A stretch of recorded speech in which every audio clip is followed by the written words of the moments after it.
Well, it turns out I am slightly smashing these builds out. Also, got to do a little bit of a shout out because this one actually wouldn't be possible without the famous DJ Tickle. Um,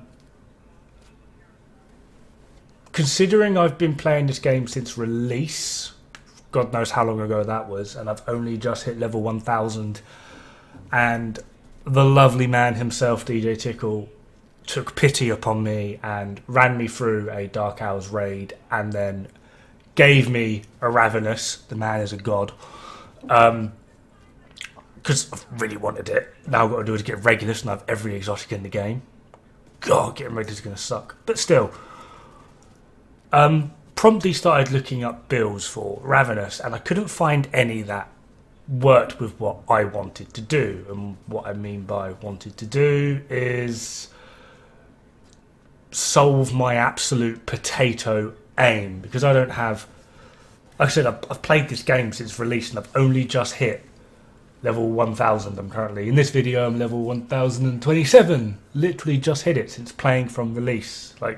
So I don't have hours and hours and hours to spend practicing my aim. So this isn't going to be a max Ravenous build. This is, as the little title said, a CQC, close quarter combat rifle build. So it's got a little bit of tankiness in there. It mainly excels at armor stripping. You can clear some pretty decent waves if you play quite tactically, not like what I am about to do. It does do good in wiping enemies out quite effectively. The build isn't exactly where I would like it. There is one thing I would like to change, but that's going to be a little bit of a struggle.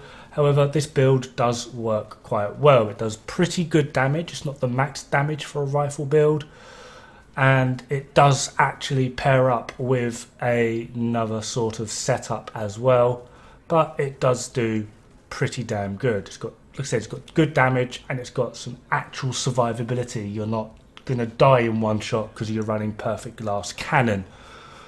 Overall, this is actually one of my favourite builds to run in multiplayer. It does really well at wiping out enemy armour. Doesn't actually take long, and then once they're just down to the health bar, you can rely on someone else to take them out, whether that's someone with a skill build or a Pestilence LMG build. Works quite well spreading that Pestilence around, especially if it's not got to tick through all that armour. So typically in multiplayer, what I do with this, I literally just go around just wiping out enemy armour and then leaving others to it. It does work solo, as you can see here, and like I said, due to the survivability, you can take a few risks. I would suggest at least staying near cover. It's not a full-on run round and just bulldoze everything. So, like I said, we are using Ravenous, and the way Ravenous works is it's got 2 barrels. Each shot will fire 2 bullets to a max stack of 10 when firing from different shoulders. If you fire from the right shoulder, you will cause an explosion when swapping to the left. If you fire from the left shoulder, you'll give yourself bonus armor as well as bonus damage to armor when you swap to the right. So the way you do that is, as you can see here, I'm just 5 shots, quickly spam to the left to detonate those primers and then go back to the right. This is probably the best and easiest way to get rid of armor. It's quite effective. Like I said, though, I do have a potato aim, so I do miss. But what we are quite simply running is Ravenous. Just go over the stats. You've got Gary and Freaky. On a trigger pull, you fire from both barrels. When you swap from one shoulder to the other, you activate the effect of the opposing barrel, if that makes any sense. So when you're firing from the right, you fire primers. When you swap to the left, you detonate those primers up to a maximum stack of 10. Each shot will land 2 primers unless you miss. When you fire, you might notice that the reticule splits into 2.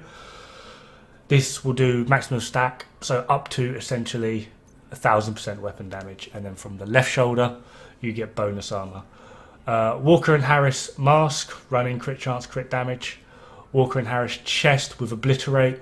It's pretty much there. I'm not too happy with that hazard protection, but I've not got a better one. If that could be some crit chance, that would be great. But honestly, it just helps the survivability.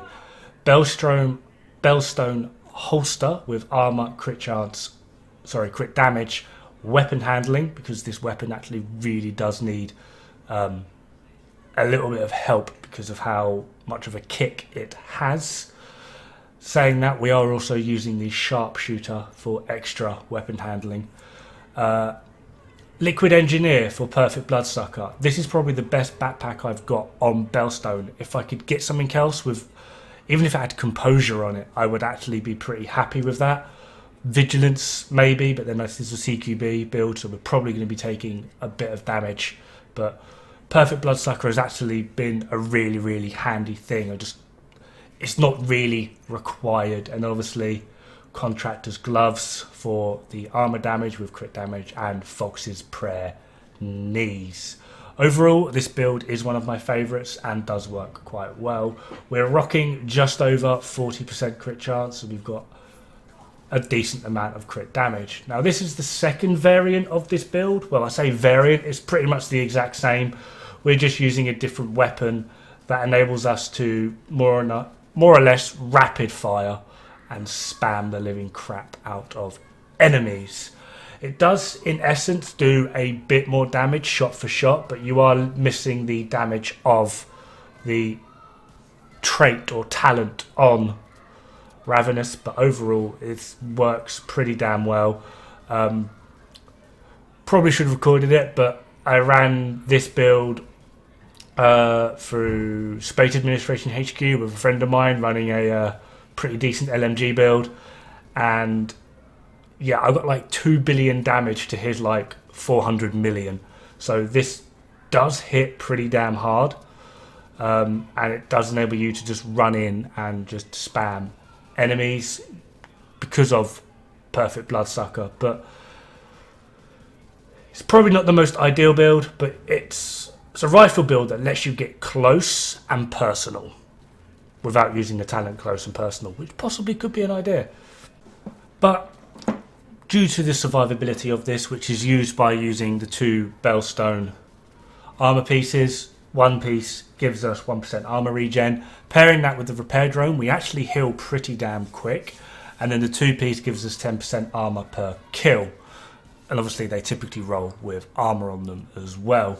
The 2-piece Walker and Harris gives us weapon damage, and 5% weapon damage and 5% damage to armor, which really does help mainly on the side of the bonus with Ravenous, but it is pretty handy on this build as well, considering it's mainly going to be the armored targets that are going to be giving you the most trouble, namely those elites or sometimes the heavies, chungas, whatever you wish to call them. This does chew through them pretty quick and effectively, and due to the way we have the weapon, this weapon rolled anyway, you can, with luck, actually wipe them out in one complete magazine. So as always, just to show a little bit of the damage, we're just going to swap to our it's the M1A CQB. Because of its higher fire rate, I find it works better. I'm going to say that I'm probably going to get booted by a bunch of the meta babies, but I've run this weapon with varying different builds as well as the meta builds against the classic M1A, and in pure DPS terms the M1A CQB seems to outperform it, like on just damage calculators, along with the fact that where my potato aim comes into effect, having the faster fire rate helps me out a lot more. But hey, maybe I am crazy. So our M1A CQB, near enough a god roll, is slightly off on the weapon damage, critical hit damage, and obviously damage to targets out of cover. And we've also got Boomerang, which is absolutely godsend. Critical hits have a 50% chance to return to the magazine. If they do return, you get a 4% increase in damage. We are rocking the 55% crit chance and a not too great but rather healthy amount of crit damage. Anyway, that just about does it for me. Have fun, good luck, and don't die. It I've heard it's bad for the health.